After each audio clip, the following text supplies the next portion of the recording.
Bienvenue dans cette troisième séance du parcours Oser. Nous allons étudier cette fois-ci la croix. Si vous n'avez pas vu les séances précédentes, je vous invite à aller les regarder parce que le parcours Oser a vraiment une logique interne. Et donc pour comprendre les séances, eh bien, il faut mieux avoir suivi les séances précédentes. Nous allons, alors comme d'habitude, nous allons refaire l'exercice que nous avions fait la fois dernière sur le fait d'entendre Dieu me parler dans la Bible. Quand je lis l'Écriture, eh bien, d'entendre ce que Dieu est en train de me dire à moi personnellement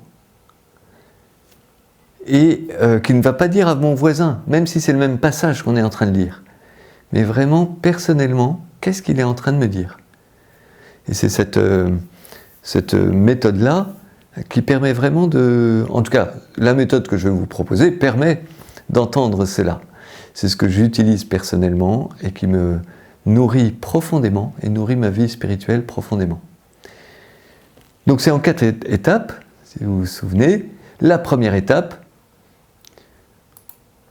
où, eh bien, on regarde la situation et on regarde la situation comme si on était au théâtre, au balcon, on voit la situation et on regarde le point qui nous semble important, qui nous semble marquant, plus exactement, et on essaye de comprendre pourquoi. Ce n'est pas forcément le point le plus important, ça peut être un tout petit détail de la situation, simplement c'est celui-là qui a fait tilt en moi. Vous voyez, il y a eu quelque chose, celui-là, là, ça attire mon attention.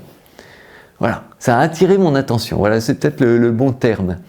Et ce passage-là, j'essaie de comprendre pourquoi il a attiré mon attention dans la situation.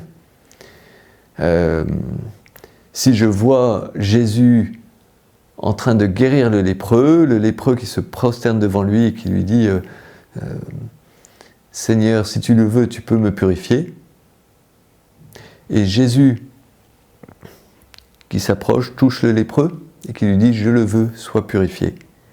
Eh bien, je peux être touché précisément parce que Jésus touche le lépreux.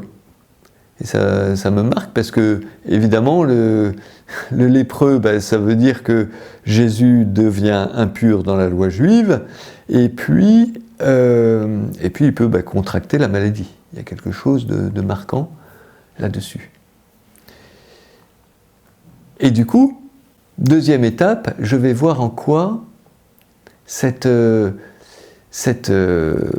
point marquant vient résonner dans ma vie.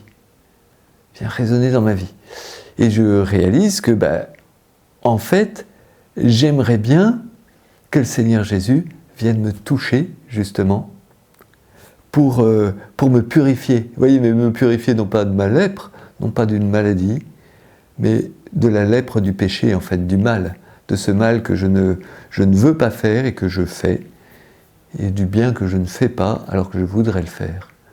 C'est l'expérience dont parle saint Paul dans les Écritures, justement, où il décrit cette expérience-là, qui est une expérience universelle, où nous voyons bien qu'il y a quelque chose de blessé en nous, où nous ne faisons pas le bien que nous voulons faire, et nous faisons le mal que nous ne voudrions pas faire. Et alors ça, c'est je perçois que ça me parle à ce niveau-là, et l'étape suivante, en posant un acte de foi, en voulant croire que cette parole est inspirée et que du coup Dieu me parle, je pose l'acte de foi pour entendre Jésus me parler. Ce qui peut être, Édouard, précisément je suis mort sur la croix pour te purifier de tes péchés. Eh bien, crois en moi, fais-moi confiance, je te purifie de tes péchés et t'entraîne vers la vie éternelle. Voilà. Je laisse résonner cette parole en moi, je laisse la joie me saisir, en fait, à travers cette parole-là, en y mettant la foi. Et puis la quatrième étape, du coup, eh bien, c'est de répondre à Jésus, de ne pas lui mettre un vent, mais de lui répondre. Et là, ça serait certainement, Seigneur Jésus, merci pour cela. Oui, merci de ce salut que tu me donnes en permanence, sans faille, et à chaque fois que je retombe, tu viens me purifier et me rouvrir les portes du salut, de la vie éternelle. Merci Seigneur. Voilà, c'est cette petite étape, ce petit schéma, cette méthode que je vous invite à utiliser et que nous allons utiliser de nouveau. Alors, simplement, nous allons proclamer le passage. Alors, nous sommes dans Isaïe, au chapitre 52, verset 13, jusqu'à la fin du chapitre 53. Isaïe, on n'est plus du tout dans le oui-oui de la Bible. Vous voyez, autant le passage sur la résurrection était facile, autant là on arrive sur des textes complexes. N'hésitons pas, vous voyez, à le lire, le relire. N'ayons pas peur de ne pas tout comprendre. De toute façon, c'est justement l'objectif de cette vidéo, c'est de comprendre un peu ce passage-là. Un prophète, Isaïe fait partie de l'Ancien Testament, donc c'est un prophète juif. Donc il est né, en fait il a existé, en tout cas le passage que nous lisons date du 7e siècle avant Jésus-Christ, donc 700 ans avant Jésus, donc évidemment Isaïe ne connaît pas Jésus. Et un prophète, c'est quelqu'un qui se sent inspiré par Dieu et qui parle au nom de Dieu. Alors évidemment, des gens qui se sentent inspirés par Dieu, il y en a plein, ça court les rues, malheureusement. Mais ce n'est pas forcément vrai. Alors comment on détermine qu'un prophète est un vrai prophète? En fait, il se trouve que le prophète va dire quelque chose au nom de Dieu, et il va y avoir un premier accomplissement rapide dans l'histoire. Et quand cet accomplissement intervient, on se dit « Oula, mais attends, là, il l'avait annoncé ». Et on se replonge dans ce qu'il avait dit. Et là, on s'aperçoit que ce qu'il avait dit dépasse simplement cet événement-là. En même temps, ça annonçait cet événement. En même temps, ça le dépasse vraiment. Et donc, on conserve l'oracle, la prophétie de ce prophète, et on en attend l'accomplissement plein et entier. Et c'est comme ça que dans le Premier Testament, l'Ancien Testament, nous avons un recueil justement de prophéties, de prophètes, que Israël a conservé et pour lequel Israël attend justement l'accomplissement. Dans la version que je vais vous lire, qui est la version de la Bible de Jérusalem. Je prends celle-là parce que c'est celle avec laquelle j'ai l'habitude de travailler, mais nous pouvons prendre toute autre traduction évidemment.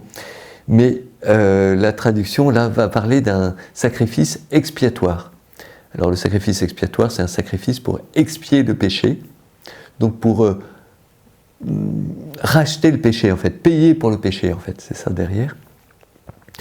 Et ce sacrifice, c'est en fait un sacrifice pour demander pardon pour le péché. Petit point simplement, quand un prophète parle, eh bien en fait comme il sent qu'il parle au nom de Dieu, il peut parler directement au nom de Dieu ou parler en son nom propre. Mais il passe de l'un à l'autre sans transition. Et donc quand on lit un prophète, il faut toujours se poser la question, qui parle? Qui est en train de parler? Est-ce que c'est le prophète? Est-ce que c'est Dieu? Est-ce que c'est un narrateur? Vous voyez, c'est essentiel. Je proclame. Voici que mon serviteur prospérera, il grandira, s'élèvera, sera placé très haut. De même que des multitudes avaient été saisies d'épouvante à sa vue, car il n'avait plus figure humaine, et son apparence n'était plus celle d'un homme. De même, des multitudes de nations seront dans la stupéfaction. Devant lui, des rois resteront bouche close, pour avoir vu ce qui ne leur avait pas été raconté, pour avoir appris ce qu'ils n'avaient pas entendu dire. Qui a cru ce que nous entendions dire?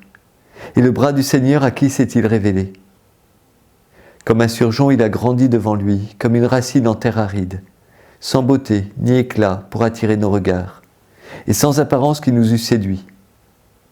Objet de mépris, abandonné des hommes, homme de douleur, familier de la souffrance, comme quelqu'un devant qui on se voile la face, Méprisés, nous n'en faisions aucun cas. Or ce sont nos souffrances qu'il portait, et nos douleurs dont il était chargé. Et nous, nous le considérions comme puni, frappé par Dieu et humilié. Mais lui, il a été transpercé à cause de nos crimes, écrasé à cause de nos fautes. Le châtiment qui nous rend la paix est sur lui, et dans ses blessures, nous trouvons la guérison. Tous, comme des moutons, nous étions errants, chacun suivant son propre chemin. Et le Seigneur a fait retomber sur lui nos fautes à tous. Maltraité, il s'humiliait, il n'ouvrait pas la bouche, comme l'agneau qui se laisse mener à l'abattoir, comme devant les tondeurs une brebis muette. Il n'ouvrait pas la bouche. Par contrainte et jugement, il a été saisi. Parmi ses contemporains, qui s'est inquiété qu'il ait été retranché de la terre des vivants, qu'il ait été frappé pour le crime de son peuple? On lui a donné un sépulcre avec les impies, et sa tombe est avec le riche. Bien qu'il n'ait pas commis de violence, et qu'il n'y ait pas eu de tromperie dans sa bouche. Le Seigneur a voulu l'écraser par la souffrance. S'il offre sa vie en sacrifice expiatoire, il verra une postérité, il prolongera ses jours, et par lui la volonté du Seigneur s'accomplira. À la suite de l'épreuve endurée par son âme, il verra la lumière et sera comblé. Par sa connaissance, le juste, mon serviteur, justifiera les multitudes, en l'accablant lui-même de leurs fautes. C'est pourquoi il aura sa part parmi les multitudes, et avec les puissants, il partagera le butin, parce qu'il s'est livré lui-même à la mort, et qu'il a été compté parmi les criminels, alors qu'il portait le péché des multitudes, et qu'il intercédait pour les criminels. Voilà. Alors vraiment, pour ce passage, je vous invite vraiment, nous allons afficher le texte, mais de pouvoir prendre le temps de mettre en pause la vidéo et de justement faire l'exercice de vous dire, eh bien, quel est le point marquant qui me marque dans ce passage-là? Quelle est la parole qui me marque? Et puis, voilà, et puis de revenir après. Il est bon, vous voyez, le texte n'est pas facile, il est bon de le relire et de prendre le temps de faire cet exercice-là. À tout de suite.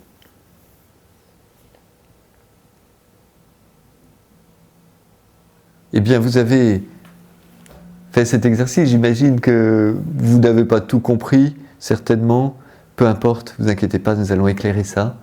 Et en même temps, je pense que, en tout cas si vous êtes chrétien, je pense qu'il y a quelque chose qui vous a marqué, c'est que vraiment, on dirait que le prophète Isaïe parle de Jésus, et de Jésus sur la croix.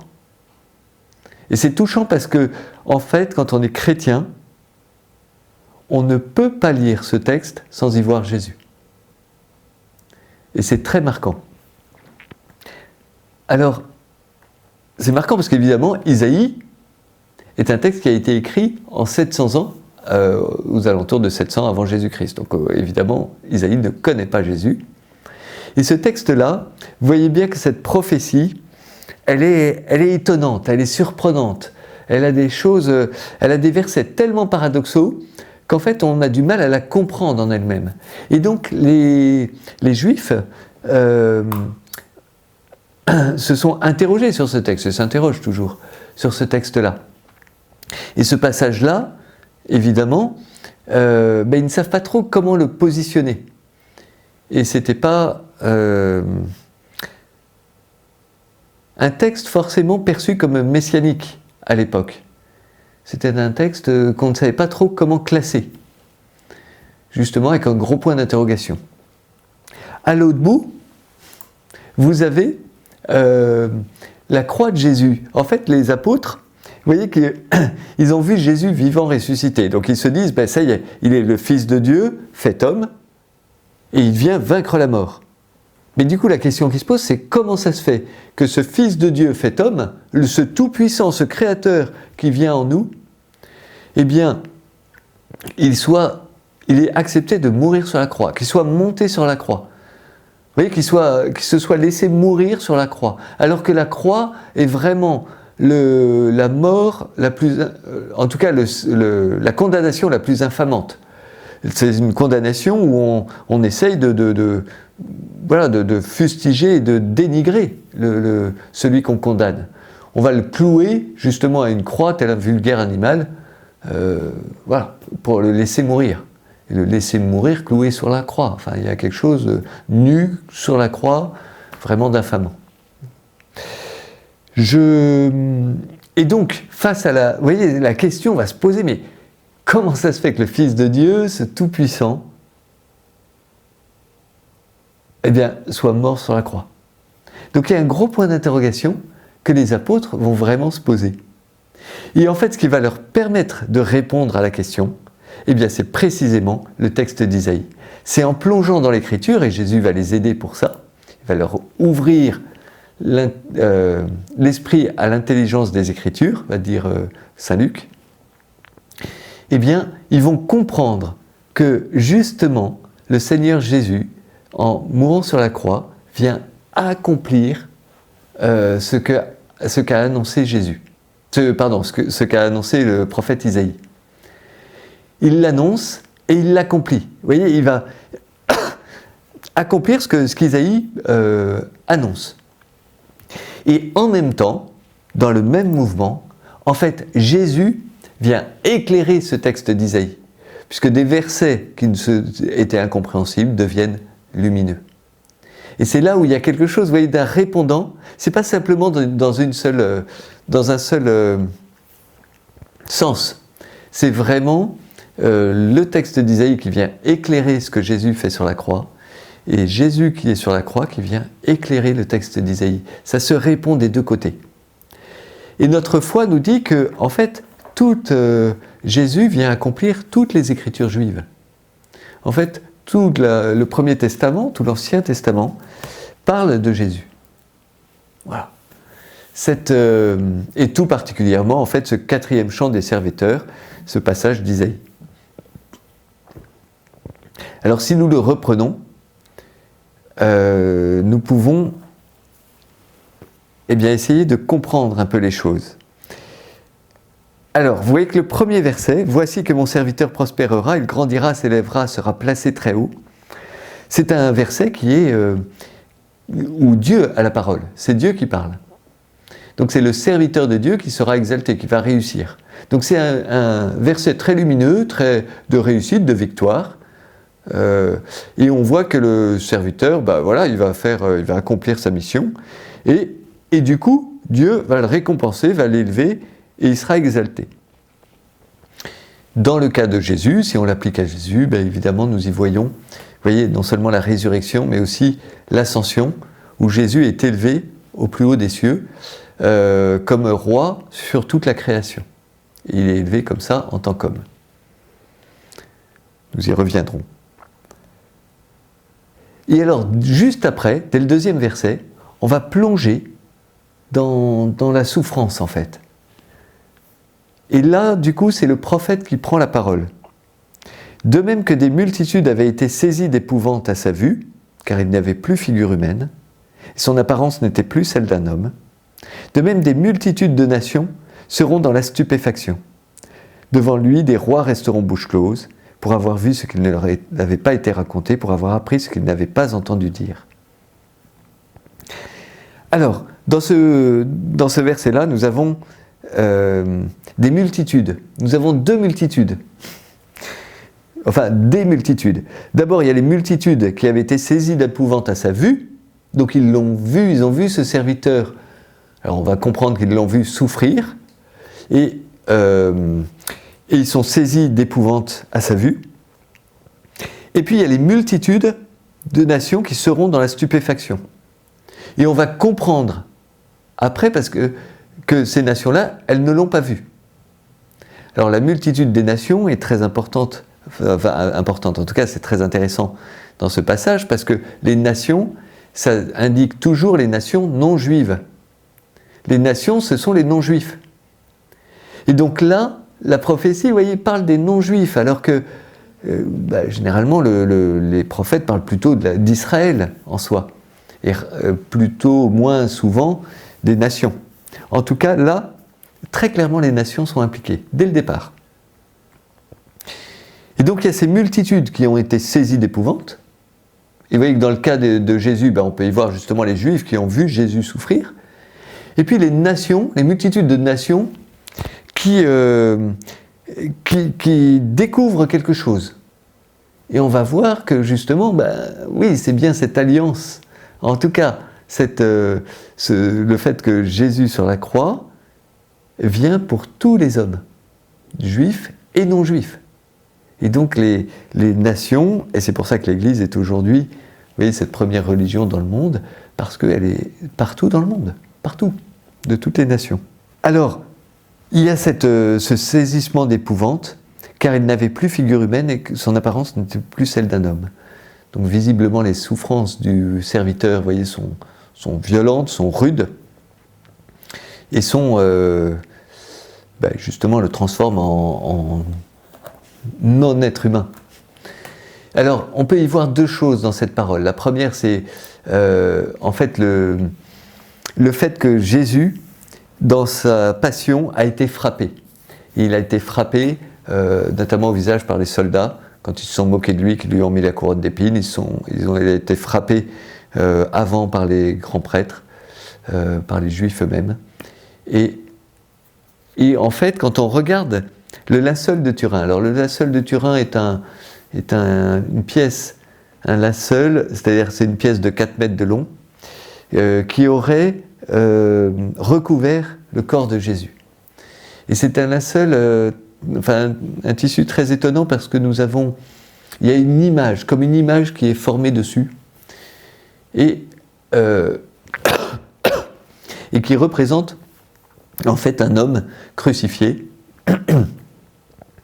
et qui a qui a souffert exactement comme ce que Jésus a souffert dans les évangiles. Ce linceul, il a été vénéré dans l'histoire, et puis au XIXe siècle, il y a eu un bouleversement, c'est qu'on l'a pris en photo, et on s'est aperçu que le négatif, alors là on ne voit que la tête, mais il y a bien tout le corps qui est sur ce linceul. Mais vous voyez, ça c'est le linceul tel qu'on le voit à gauche, tel qu'on le voit normalement. Et puis là, c'est pris en photo et donc en négatif. Et on s'aperçoit qu'en négatif, en fait, ça devient une véritable image. Et qu'il y a quelque chose de beaucoup plus précis en négatif que dans la réalité. Et du coup, cette image-là est parlante. Enfin voilà.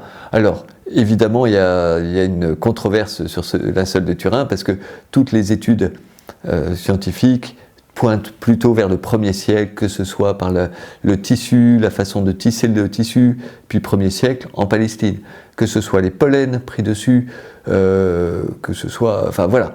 Et puis, il y a eu une datation au carbone 14 qu'il a placée au XIVe siècle. Et là, voilà. Et donc on s'est dit, ah ben non, c'est un faux, etc. Alors c'est très, très étonnant parce que en fait, on a des enluminures, voilà, de textes du Moyen-Âge, donc d'avant, en fait, du XIIe siècle, qui dessinent le linceul. Donc on sait que le linceul existait avant le XIVe. Et puis surtout, voilà, cette image, de toute façon, elle est mystérieuse parce qu'on ne sait pas comment elle s'est formée. Et elle est d'une précision étonnante. Et de fait, pour les croyants, alors c'est pas un argument de foi, hein, ça ne nous fait pas croire.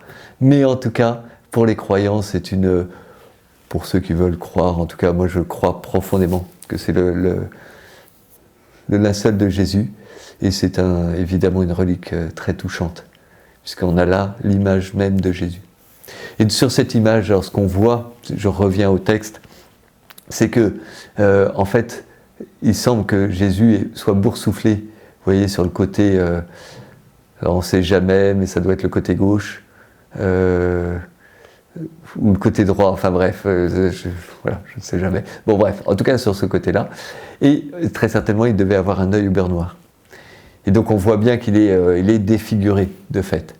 Et puis surtout, vous voyez la deuxième raison de ce verset, c'est que justement il est crucifié sur la croix et que c'est vraiment une condamnation infamante qui veut justement dénigrer son humanité, et lui le traiter comme un vulgaire animal.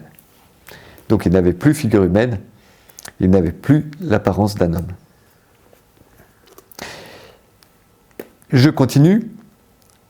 Devant lui, des rois resteront bouche close, pour avoir vu ce qu'il ne leur avait pas été raconté, pour avoir appris ce qu'ils n'avaient pas entendu dire. Donc vous voyez, eux, les rois, on sent alors de nouveau les rois, c'est les rois païens. En fait, c'est lié aux multitudes de nations. Les rois païens, c'est païen. Et eux, ils n'ont pas entendu dire. Or, si on bascule dans le verset suivant, donc ils n'ont pas entendu, sous-entendu, ils n'ont pas entendu cette prophétie. Ils ne l'ont pas entendue, ils ne la connaissaient pas. Et quand on bascule dans le verset suivant, c'est ça qui est intéressant, c'est qui a cru ce que nous entendions dire. Et le bras du Seigneur, à qui s'est-il révélé? Là, il y a l'introduction d'un nous. Qui a cru ce que nous entendions dire? Mais vous voyez que le nous, il est différent des rois qui, eux, n'avaient pas entendu dire. Le nous, il entend dire. Donc très certainement, le nous, c'est au moins le prophète et ses disciples. On ne sait pas jusqu'où s'étend le nous, mais en tout cas, c'est un nous juif qui entend cette parabole. Cette prophétie. Et le bras du Seigneur, à qui s'est-il révélé? Et donc, vous voyez, le bras du Seigneur, c'est l'action du Seigneur. Donc ce qu'on comprend, c'est qu'à travers ce serviteur, c'est le Seigneur, Dieu, qui est en train d'agir. Dieu agit à travers ce serviteur. Comme un surgeon, il a grandi devant lui. Comme une racine en terre aride, sans beauté ni éclat pour attirer nos regards, et sans apparence qui nous eusse séduits. Alors, on parle, vous voyez, du serviteur qui grandit devant le Seigneur. Et alors c'est assez marquant parce que visiblement, il n'a rien qui attire nos regards. Et comme Jésus qui a grandi pendant 30 ans à Nazareth sans que personne ne le remarque particulièrement. C'est bien après, dans son ministère public, qu'il va se manifester. Mais avant, il reste complètement inconnu. Et donc ce verset-là semble indiquer, en tout cas si on l'applique à Jésus, eh bien ce passage-là à Nazareth de Jésus. Et puis juste après, on bascule dans objet de mépris, abandonné des hommes, homme de douleur, familier de la souffrance, comme quelqu'un devant qui on se voile la face. Et on bascule immédiatement dans la souffrance. Et ce serviteur, on voit bien qu'il souffre justement, et qu'il souffre profondément, abandonné de tous les hommes, comme Jésus va monter seul sur la croix. Et il va en effet souffrir toute sa passion, c'est-à-dire qu'il va être trahi par un de ses plus proches, Judas, il va être condamné à mort pour blasphème, en tout cas condamné pour blasphème plus exactement par les grands prêtres, parce qu'il se fait l'égal de Dieu. On va se moquer de lui, il va être mis devant Pilate qui va le condamner à mort, qui va le faire flageller, on va lui mettre une couronne d'épines, le frapper, on va lui faire porter sa croix, on va le crucifier. Donc voilà, il va souffrir tout cela et mourir sur la croix, et il va aller jusqu'à mourir sur la croix. Donc c'est bien cet homme, vous voyez, abandonné des hommes, familier de la souffrance, comme quelqu'un devant qui on se voile la face. Méprisé, nous n'en faisions aucun cas. Or ce sont nos souffrances qu'il portait et nos douleurs dont il était chargé. Et nous le considérions comme puni, frappé par Dieu et humilié. Donc nous pensions que c'était juste en fait, que c'était, vous voyez, un juste châtiment de Dieu. Que Dieu le châtiait, justement, entre guillemets, pour quelque chose de grave. Dans le cas de Jésus, pour un blasphème.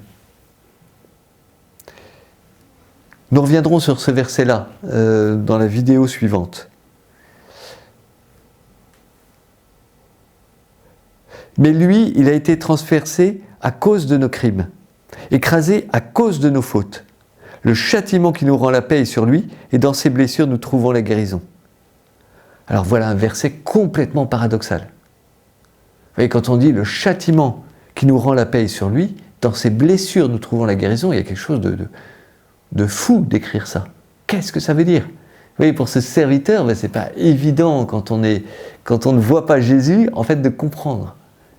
Il y a quelque chose d'étonnant. Parce que ce que ça nous dit, alors je place en tant que serviteur justement la croix de Jésus, mais vous voyez que nous avons les crimes et les fautes que le Seigneur, alors c'est nos crimes et nos fautes, hein, encore une fois on ne sait pas le nous qui il est exactement, au moins le prophète et ses disciples, mais peut-être beaucoup plus large, on va voir, on va continuer. Mais vous voyez les crimes et les fautes, il les porte, et en les portant, eh bien, de son châtiment, eh bien, jaillit la paix et la guérison. Donc il y a bien un châtiment qui est donné à cet homme, et de ses blessures, vous voyez, surgit la paix et la guérison. On prend en entrée le crime et les fautes, sortent la paix et la guérison. Étonnant comme passage, vous voyez, étonnant comme ce serviteur réalise une œuvre surprenante.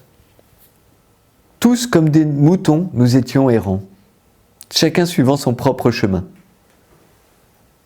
Et le Seigneur a fait retomber sur lui nos fautes à tous.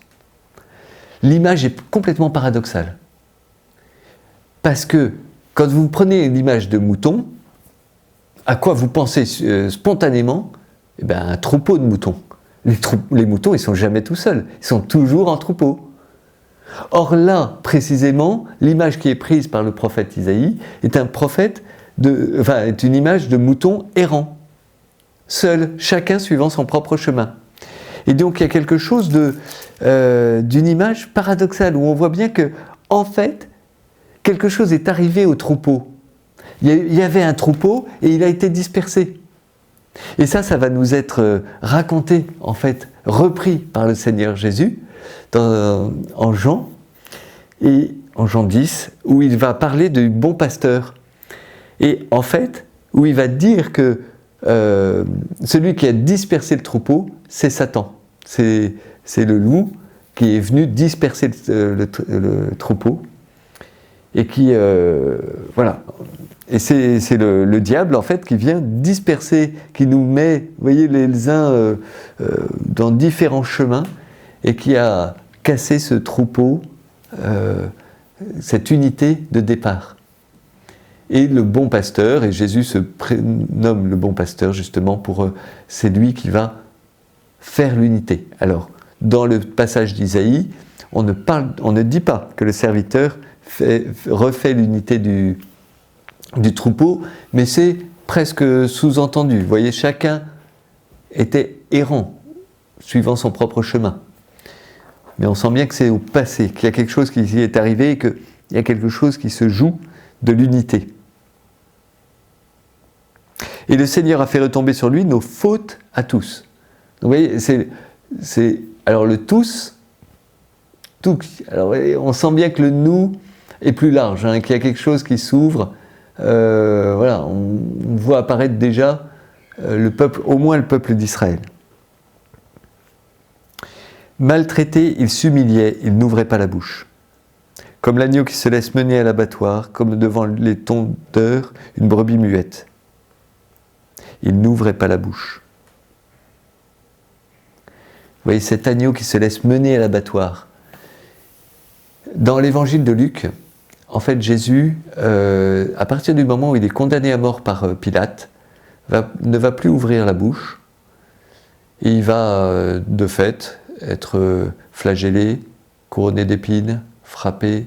Il va porter la croix, tomber 3 fois, nous dit la tradition, et puis être crucifié. Et là, il ouvre la bouche. Et il ouvre la bouche pour dire « Père, pardonne-leur, ils ne savent pas ce qu'ils font. » C'est-à-dire que sur la croix, à ce moment-là, alors qu'ils sont en train de le crucifier, de le faire mourir, en fait, il ne se plaint pas. Il ne dit pas « Ah, j'ai mal », il ne dit pas « Ah, les vaches, ils m'ont condamné ». Non. Il prie et il intercède pour ses bourreaux. Et vous voyez, il y a ce côté justement silencieux de Jésus qui monte sur la croix pour s'offrir justement pour ses bourreaux. Il y a quelque chose où on voit bien cet agneau. Et c'est pas pour rien qu'à la messe, dans la liturgie, eh bien nous disons « Agneau de Dieu qui enlève les péchés du monde, prends pitié de nous. » Agneau de Dieu qui enlève les péchés du monde, prends pitié de nous. Agneau de Dieu qui enlève les péchés du monde, donne-nous la paix. Voyez, prends pitié de nous, donne-nous la paix, c'est justement cette paix qui jaillit de ce serviteur, qui prend nos fautes sur lui et qui fait jaillir la paix et la guérison.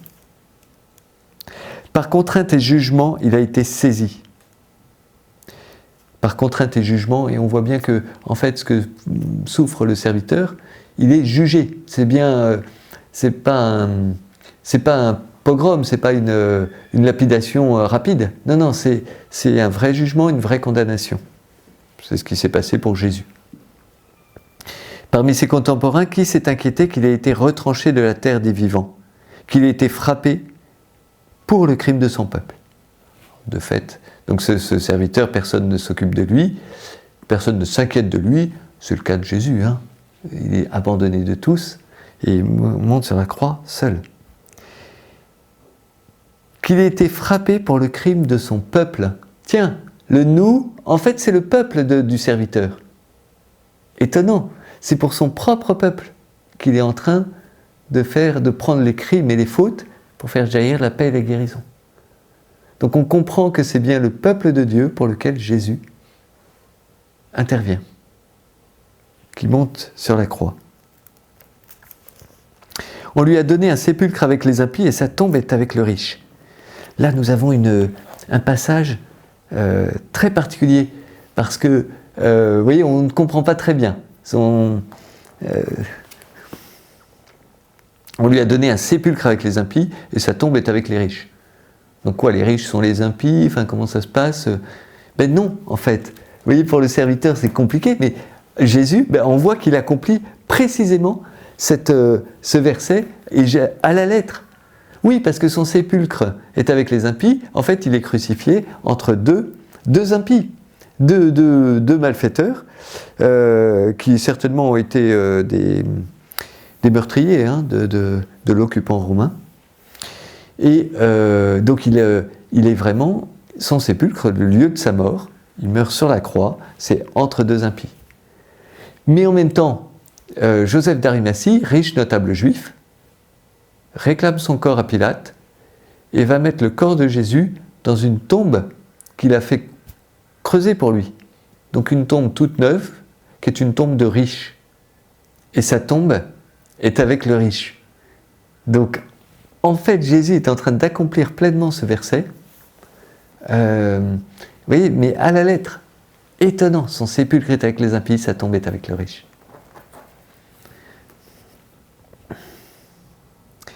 Bien qu'il n'ait pas commis de violence et qu'il n'y ait pas eu de tromperie dans sa bouche.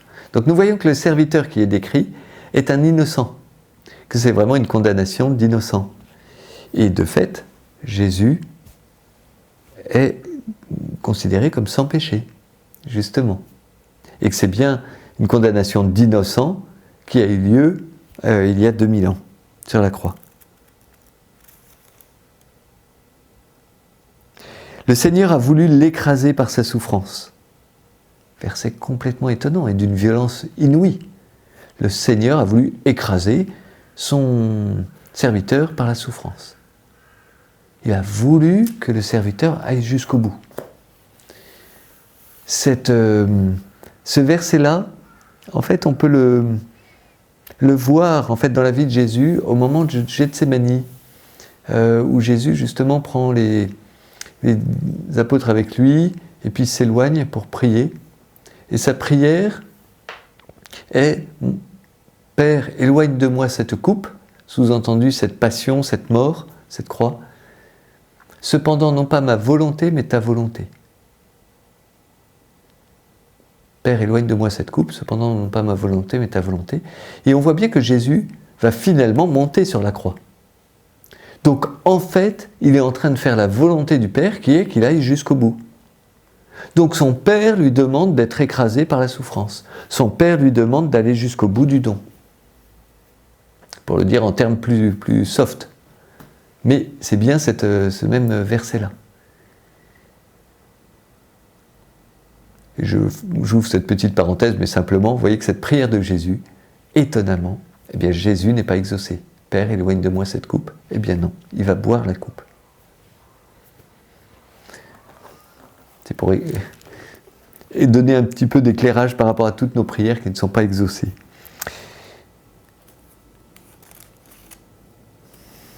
S'il offre sa vie en sacrifice expiatoire, il verra une postérité, il prolongera ses jours, et par lui la volonté du Seigneur s'accomplira. Un verset complètement paradoxal.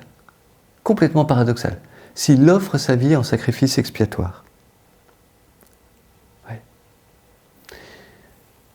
On voit déjà que s'il offre sa vie en sacrifice expiatoire, il verra une postérité, il prolongera ses jours. S'il offre sa vie en sacrifice expiatoire, il est mort, point.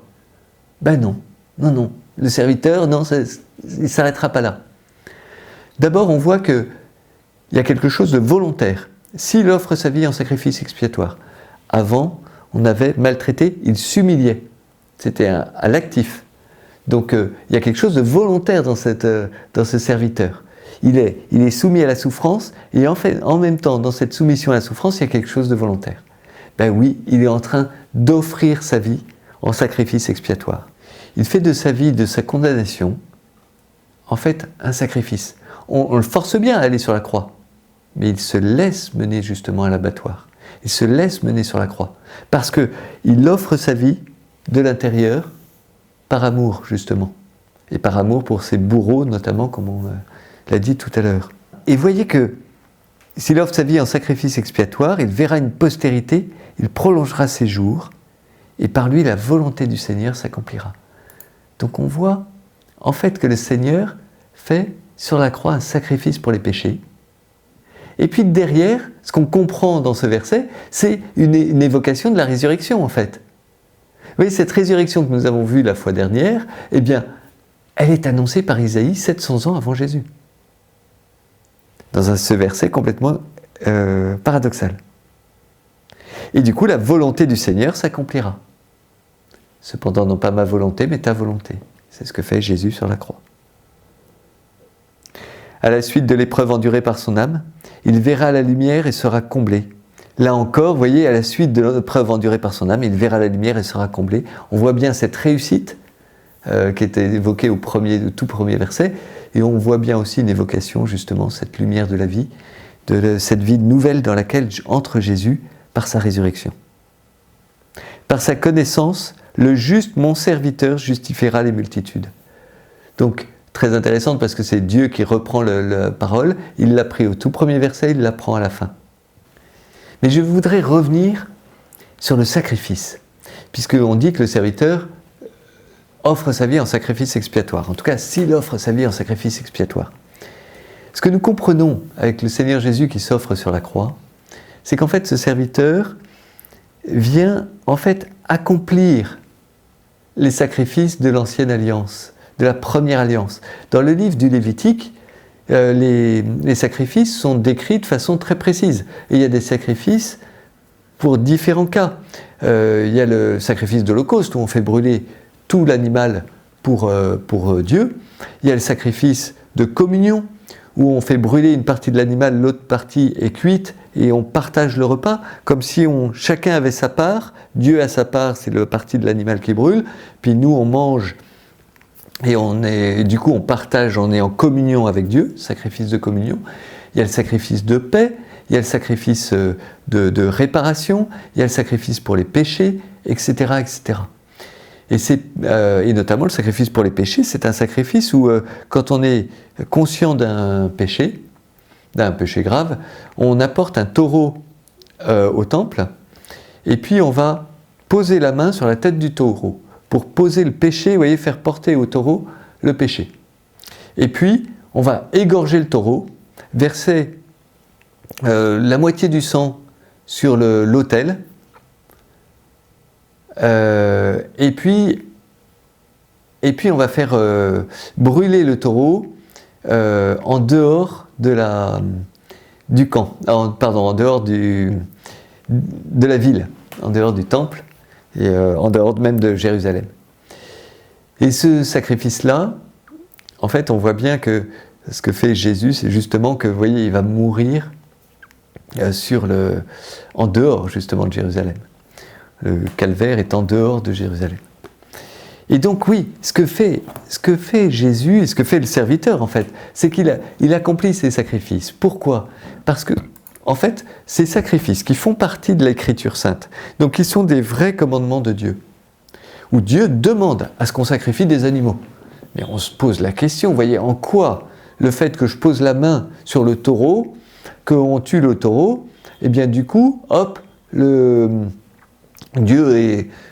suis pardonné. En quoi ça a du sens, ça ?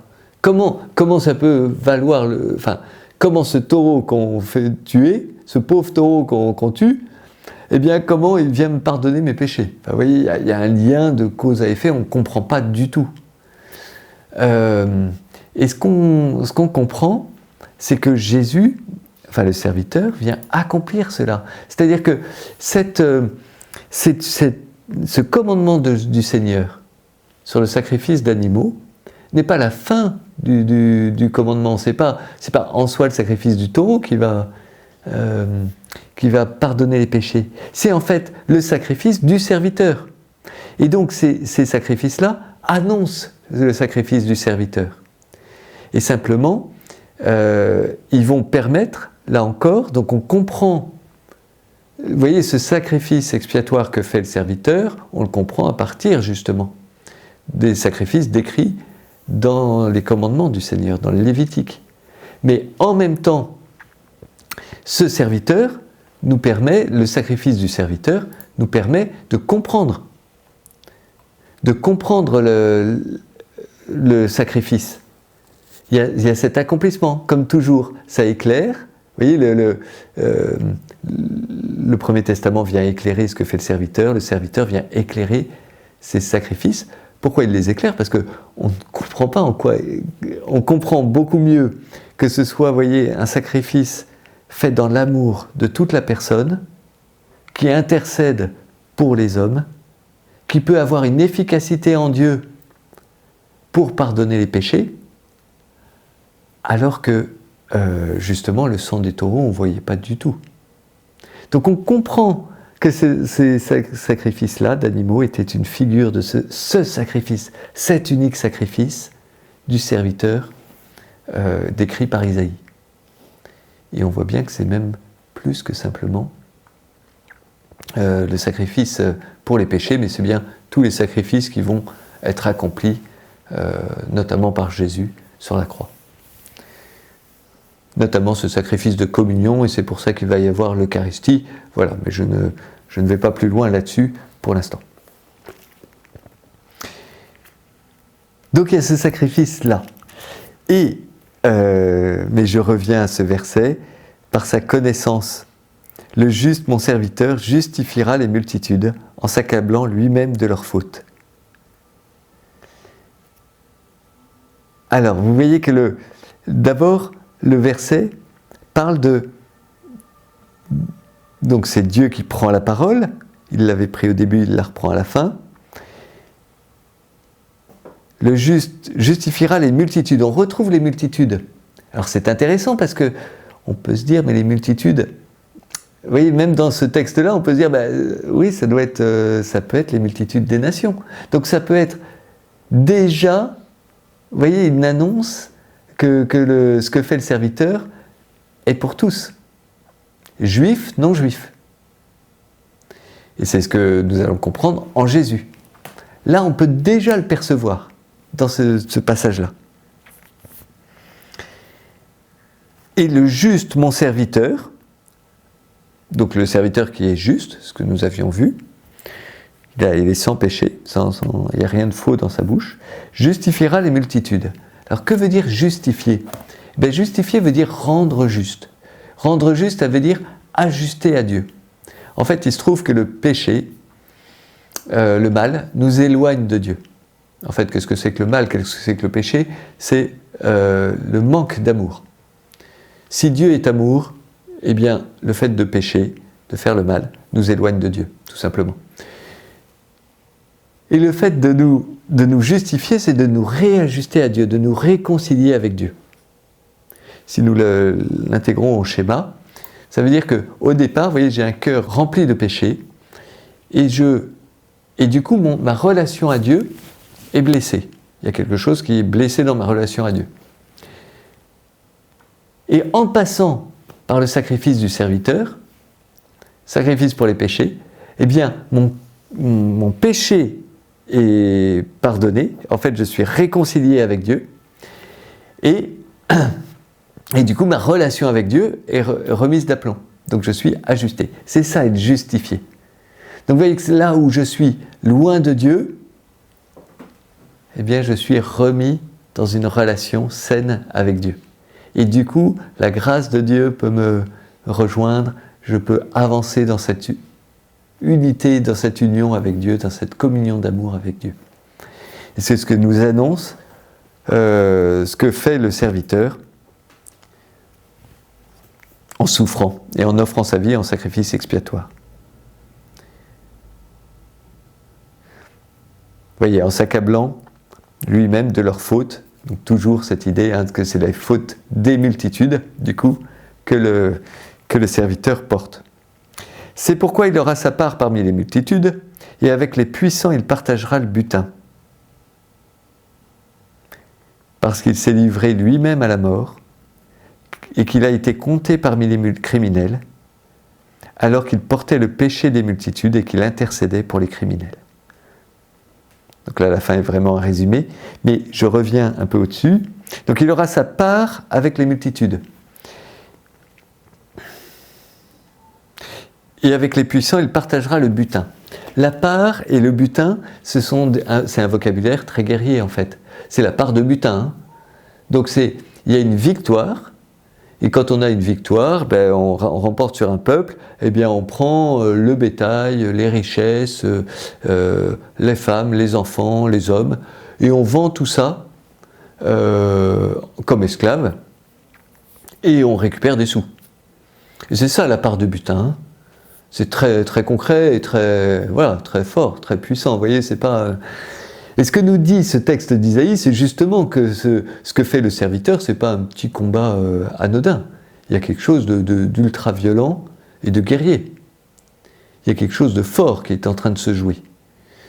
Et la part de butin, du coup, de ce serviteur, est avec les multitudes, est parmi les multitudes.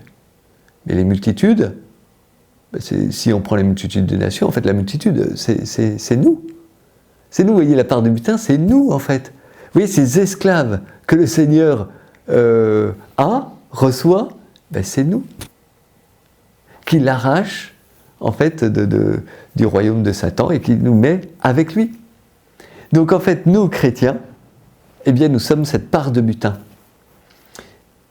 Et il nous prend, non pas pour nous revendre évidemment, mais pour nous libérer au contraire, pour nous affranchir, justement. Et c'est pourquoi il aura sa part parmi les multitudes, et avec les puissants, il partagera le butin. Alors les puissants, ben voilà, là c'est un verset un peu étonnant. Qu'est-ce que veut dire avec les puissants, il partagera le butin? Je vous livre une interprétation, certainement on peut en trouver d'autres, mais pour moi il me semble que ces puissants, ce sont les saints. Les saints qui sont élevés par Jésus justement au même niveau que lui et qui l'associent à son œuvre.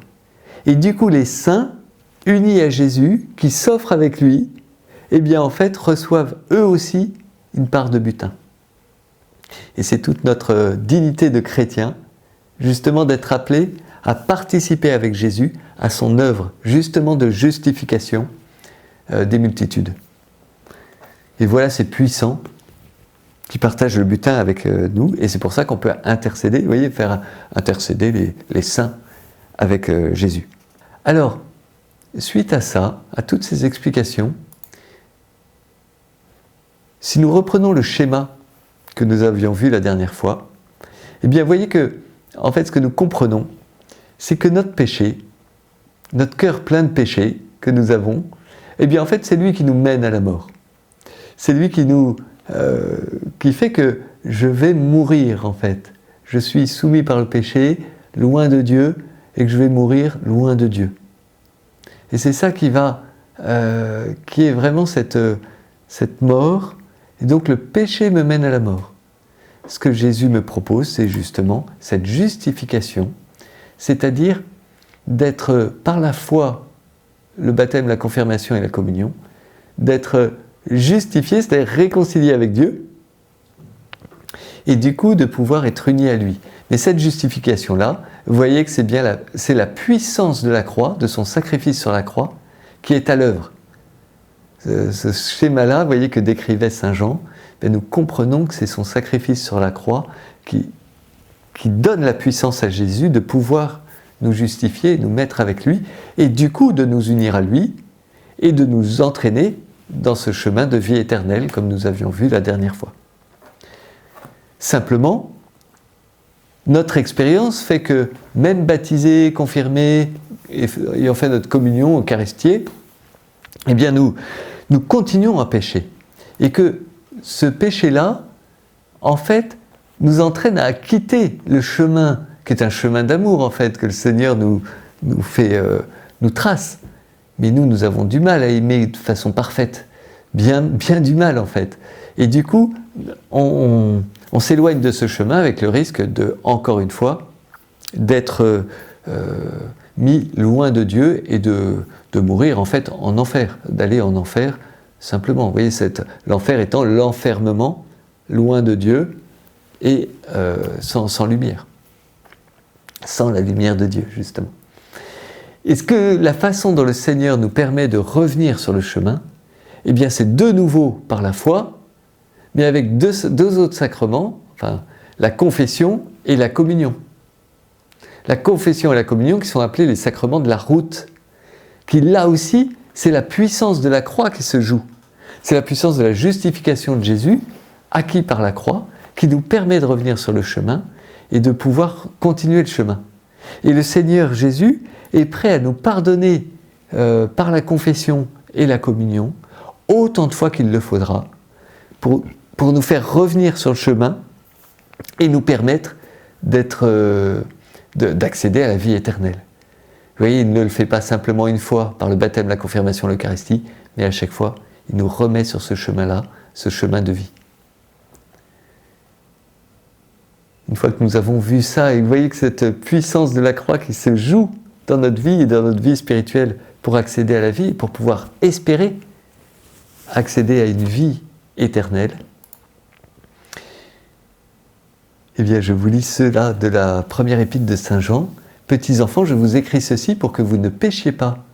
Mais si quelqu'un vient à pécher, nous avons comme avocat auprès du Père Jésus-Christ le juste mon serviteur », vous voyez, il fait référence au passage d'Isaïe. « C'est lui qui est victime de propitiation pour nos péchés. » Victime de propitiation pour nos péchés, c'est l'équivalent de victime du sacrifice expiatoire, du sacrifice pour les péchés. Non seulement pour les nôtres, mais aussi pour ceux du monde entier. Vous voyez, la révélation que nous recevons avec Jésus, c'est vraiment que ces multitudes, c'est vraiment tous les hommes. Il n'y a pas un seul homme dont Jésus n'a pas porté les péchés. C'est pour tous les pécheurs, pour tous les hommes. Dieu veut sauver tous les hommes. Il n'y a pas un seul homme qui ne veut pas pécher, ne veut pas sauver. Même Hitler, pour être... voilà. Vous prenez les plus gros pécheurs, ben Dieu veut les sauver. Il fera tout pour les sauver. Mais les pécheurs, eh bien voilà, on peut ne pas être sauvé parce qu'on ne le veut pas. On peut le refuser, on est libre. Dieu est riche en miséricorde, nous dit saint Paul dans l'Épître aux Éphésiens. À cause du grand amour dont il nous a aimés, nous qui étions des morts par suite de nos fautes, vous voyez, nous qui étions des morts par suite de nos fautes, le péché qui nous mène à la mort, Il nous a fait revivre avec le Christ, c'est bien par grâce que vous êtes sauvés. Et vous voyez, c'est nous qui contemplons la croix, eh bien nous y voyons notre salut. Et vous voyez, ce sacrifice de la croix a quelque chose de fort. C'est-à-dire que nous qui, vous voyez, nous sommes très fiers d'arborer dans nos églises des crucifix, c'est-à-dire un type mort sur une croix. C'est un peu glauque en soi. Mais en fait, pour nous, ce type mort sur la croix, qui pendouille sur la croix, ben, en fait, c'est le Seigneur Jésus qui s'offre en sacrifice pour nous et qui nous offre la vie. Et c'est le lieu, justement, d'où jaillit la vie. Il jaillit la vie, qui va jaillir de la résurrection, mais qui va jaillir la vie pour nous. C'est ce sacrifice-là du Seigneur Jésus qui nous sauve. Et c'est pour ça que nous sommes si fiers d'arborer les crucifix dans chaque église, parce que c'est vraiment le lieu de l'amour de Jésus pour nous qui nous sauve. Alors je vous invite vraiment, avant de vous exposer les exercices pratiques, à revenir à cet exercice pour entendre parler Jésus. Vous voyez, de prendre les 4 étapes que nous avons vues, de relire le passage, de le faire jaillir, de voir ce qui est marquant, de voir ce point marquant, en quoi ça résonne dans votre vie, de poser l'acte de foi pour entendre ce que Jésus est en train de vous dire à propos de cette vie avec ce point marquant. Et du coup, qu'est-ce que vous lui répondez? Je vous invite maintenant, on affiche le texte, et à faire cet exercice-là en mettant en pause cette vidéo. Eh bien, j'espère que vous avez entendu le Seigneur Jésus vous parler. C'est un passage où, voilà, en tout cas, on peut l'entendre de façon très puissante, très forte en nous. Je ne me lasse pas de méditer ce passage-là. Simplement, je vous propose quelques petits exercices pratiques. C'est de prendre conscience de ces péchés, plutôt manque d'amour. Et donc, quand on fait du mal, vous voyez, quand on se rend compte qu'on a fait du mal, eh bien, de demander pardon au Seigneur Jésus. Pardon Seigneur, merci d'être mort pour moi sur la croix. Merci d'avoir fait ce sacrifice pour mes péchés. Et puis, eh bien pour ceux qui sont chrétiens, je les invite vraiment à avoir le courage d'aller se confesser. Peut-être que ça fait longtemps que vous ne vous êtes pas confessé, peut-être que vous ne l'avez jamais fait. Eh bien, je vous invite à aller voir un prêtre pour lui dire le mal que vous faites, que vous avez fait, plus exactement, et pour recevoir du Seigneur Jésus, par l'intermédiaire du prêtre, le pardon de vos péchés et d'être justifié, d'être réconcilié avec Dieu. C'est un pouvoir extraordinaire qui nous permet justement de ne pas rester, vous voyez, loin de Dieu, mais d'être réconcilié avec lui, par la puissance de la croix. Et ça rejoint ce que disait le Seigneur Jésus dans l'évangile de Saint Jean que nous avons étudié la fois dernière. Tout homme à qui vous remettrez ses péchés lui seront remis, tout homme à qui vous maintiendrez ses péchés lui seront retenus. Jésus avait soufflé l'Esprit Saint sur ses apôtres pour cela. Et les apôtres ont transmis cela à tous les évêques dans l'histoire, par une imposition des mains, et c'est transmis par l'évêque, délégué par les prêtres, par l'évêque aux prêtres.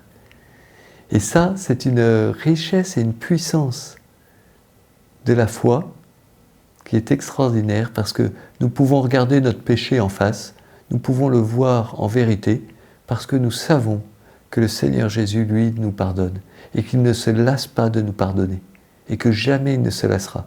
Donc je peux regarder mon péché en face, parce que je peux en être pardonné. Et je n'ai pas à me justifier, simplement je me laisse justifier par Jésus. C'est pas « ah bah oui, je lui ai fait du mal, mais il l'a cherché », c'est je lui ai fait du mal, pardon Seigneur Jésus, viens me pardonner. Merci Seigneur Jésus d'être mort pour moi sur la croix. Eh bien la prochaine fois, nous approfondirons encore ce passage d'Isaïe. Eh bien je vous remercie beaucoup d'avoir suivi cette vidéo jusqu'au bout. Bonne suite, bon cheminement dans la foi, dans le bon cheminement spirituel. Et j'espère que cette vidéo vous permet de progresser et de comprendre plus en profondeur la foi chrétienne qui est si belle. Merci beaucoup. Bon chemin.